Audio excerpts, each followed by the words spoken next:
You're watching BBC One Wales at 6 o'clock from Cardiff, the BBC News with Huw Edwards and Nick Savini. Today at 6, as the number of dead heads for 40,000, more aid is promised for the survivors of last week's earthquakes. In Syria, some aid is starting to flow through a new route from Turkey. Until today, only this border crossing had been open.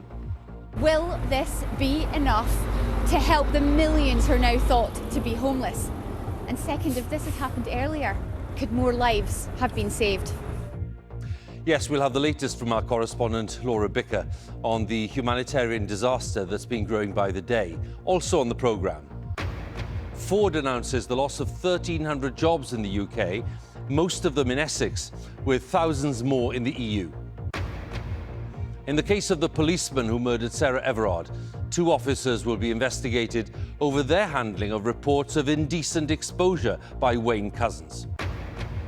The Welsh Government announces it is scrapping the majority of new road building schemes to protect the environment. In February, the BBC starts a new television service, BBC Wales. And it's been 100 years of the BBC in Wales. We'll be looking back and we'll be looking forward. In Wales today, more on all major road building plans scrapped by the Welsh Government in order to hit climate targets. And getting the over 60s back into the workplace, Susie Rees tells us how she refused to become economically inactive.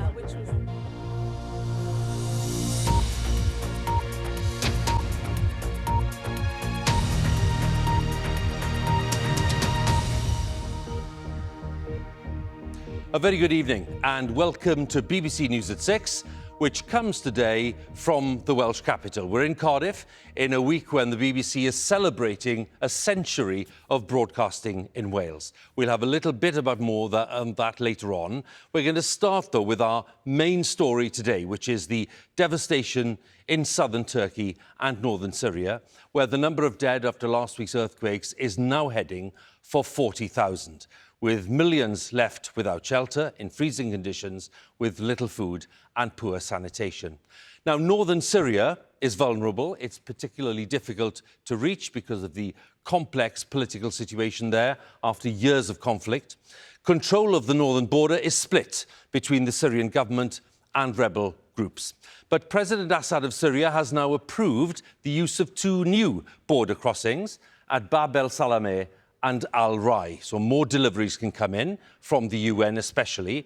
A convoy crossed through Bab el-Salameh this afternoon. Until today, aid has been routed through one single crossing point at Bab al-Hawa, with lots of pressure, as you can imagine, on that point of access. Our correspondent Laura Bicker has been there and sent this report. Every day in Antakya, relatives huddle around piles of rubble that were once family